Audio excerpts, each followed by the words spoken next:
Hello everyone, welcome back to my channel. இன்றைக்கி நம்ம பீட்ரூட்டை வச்சு ஒரு லிக்விட் ஃபெர்டிலைசரை தான் நம்ம இன்றைக்கி ட்ரை பண்ண போகிறோம். வாங்க வீடியோக்குள்ளே போகலாம்.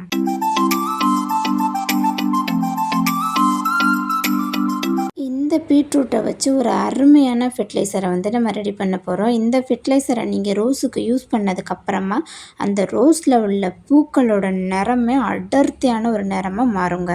பூக்களோட கலருமே நல்ல டார்க்காக இருக்கும். முக்கியமாக பூக்கள் ரொம்ப பெருசாகவே பூக்குங்க. நீங்கள் நிறைய மொட்டுக்களுமே கூட பார்க்கலாம். இப்போ நீங்கள் பார்த்துட்டு இருக்க இந்த பிளான்ட்டில் எத்தனை மொட்டுக்கள் இருக்குன்னு நீங்களே பாருங்கள். ஏன்னா பீட்ரூட்டில் அதிகப்படியான பொட்டாசியம், மெக்னீசியம், கால்சியம், நைட்ரஜன் இது எல்லாமே அடங்கியிருக்கு. அது மட்டும் இல்லை, vitamin A, vitamin A6, zinc மற்றும் மேக்னீசியம் சத்துக்கள் இதில் அதிகமாகவே அடங்கியிருக்குங்க. இந்த அனைத்து சத்துகளுமே பார்த்துக்கிட்டிங்கன்னா ரோஜா செடிகளுக்கு ரொம்ப ரொம்ப உகந்தது. முக்கியமாக இந்த ரோஜாக்களுக்கு அந்த அடர் நிறத்தை, அந்த அடர் கலரில் உங்களுக்கு அழகாக கொடுக்குங்க.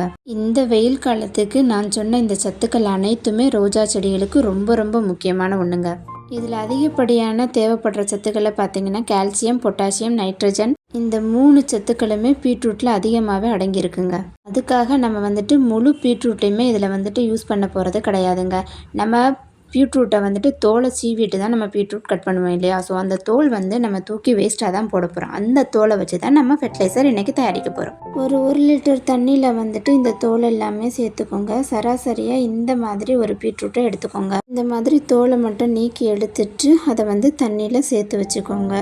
1 லிட்டர் வாட்டரில். ஓகே, காயை நம்ம பொரியலுக்கு பயன்படுத்திக்கலாங்க. இந்த பீட்ரூட் தோலை மட்டும் எடுத்துகிட்டு இப்படி 1 லிட்டர் பாட்டிலில் நம்ம தண்ணி ஊற்றி ஃபில் பண்ணி மூடி வச்சிடணுங்க. ஒரு நாள் ஃபுல்லாக இந்த மாதிரி கம்ப்ளீட்டாக மூடி வச்சுட்டு 24 மணி நேரத்துக்கு அப்படியே விட்டுடுங்க. அந்த பீட்ரூட் தோல் தண்ணிக்குள்ளே நல்லா ஊறி வரணும். இந்த மாதிரி கம்ப்ளீட்டாக மூடிட்டு நீங்கள் நிழலில் வைக்கிறத விட வெயிலில் வச்சிங்கன்னா சூப்பராக இருக்குங்க. எந்த விதமான பேட் ஸ்மெல்லும் இதிலேருந்து வராது. பூச்சி, புழு இந்த மாதிரி எதுவும் வைக்காதுங்க. நீங்கள் நிழலில் வைக்கிறத விட பால்கனிலேயோ இந்த வெயில் படுற மாதிரி இடங்கள்லையோ நீங்கள் வைக்கலாம். இந்த தோலை ஊற வச்சுட்டு 1 டேயில் கூட நம்ம யூஸ் பண்ணிக்கலாம். இல்லை அப்படின்னா 2-3 நாள் கழித்து கூட நம்ம இந்த வாட்டரை நம்ம ரோஸ் பிளான்ட்டுக்கு கொடுத்துட்டு வரலாங்க. நான் பார்த்துக்கிட்டிங்கன்னா கிட்டத்தட்ட ஒரு 24 மணி நேரமும் நல்லா ஊற வச்சு எடுத்துக்கிட்டேன். இப்போ நம்ம என்ன பண்ணோம்னா இதை நல்லா ஃபில்ட்ரு பண்ணி வடிகட்டி எடுத்துக்கிறணும். அந்த தோலை நம்ம தூக்கி போட்டுட்டு இந்த வாட்டரை மட்டுமே எடுத்துக்கணும். இந்த வாட்டரை நம்ம எப்படி யூஸ் பண்ணணும் அப்படின்னா, இப்போ நம்ம 1 லிட்டர் பாட்டிலில் இந்த 1 லிட்டர் ஃபில் பண்ணி நம்ம எடுத்துருக்கோம் இல்லையா? ஸோ எக்ஸ்ட்ரா 1 லிட்டர் தண்ணியை ஆட் பண்ணிவிட்டு நம்ம ரோஸ் பிளான்ட்டுக்கு நம்ம கொடுத்துட்டு வரணுங்க. ஜஸ்ட் தண்ணியை ஆட் பண்ணிவிட்டு நீங்கள் ஊற்றுங்க. சாயந்தர வேளத்தில், மாலை நேரத்தில் நீங்கள் இந்த தண்ணியை யூஸ் பண்ணுங்கள். இந்த வாட்டரை எத்தனை நாளைக்கு ஒரு முறை பயன்படுத்தணும் அப்படின்னா 10 நாளைக்கு ஒரு முறை நீங்கள் இந்த வாட்டரை யூஸ் பண்ணுங்கள். மாதத்திற்கு ஒரு 3 முறை இந்த வாட்டரை நம்ம பயன்படுத்திக்கலாங்க. சூப்பரான ரிசல்ட்டை கொடுக்குங்க. நான் பீட்ரூட் கிடைக்கிற அந்த டைம் எல்லாம் ஃபுல்லுமே கட் பண்ணி இந்த தோலை நான் எடுத்து வச்சுப்பேங்க.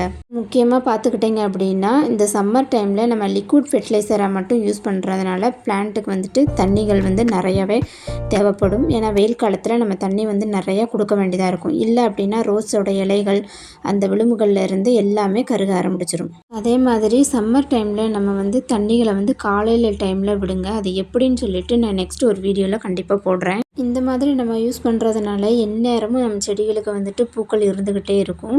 இப்போ இந்த சம்மர் டைமில் என்னோடய தோட்டத்தில் நிறைய ரோஸ்களில் பூக்கள் பூத்துக்கிட்டு தான் இருக்குது. நிறைய பேர் சொல்லுவாங்க சம்மர் காலத்துலலாம் பூக்கள் அதிகமாக இருக்காது அப்படின்னு. அப்படிலாம் கிடையாதுங்க. என்னோடய தோட்டத்தில் நிறைய ரோஸ்களில் பூக்கள் பூத்துக்கிட்டு தான் இருக்குது இப்போயுமே. இருந்ததை விட இன்றைக்கி ஃபுல்லுமே ரோஸில் எல்லா இடத்துலையுமே பூக்கள் இருந்துக்கிட்டு தாங்க இருக்குது.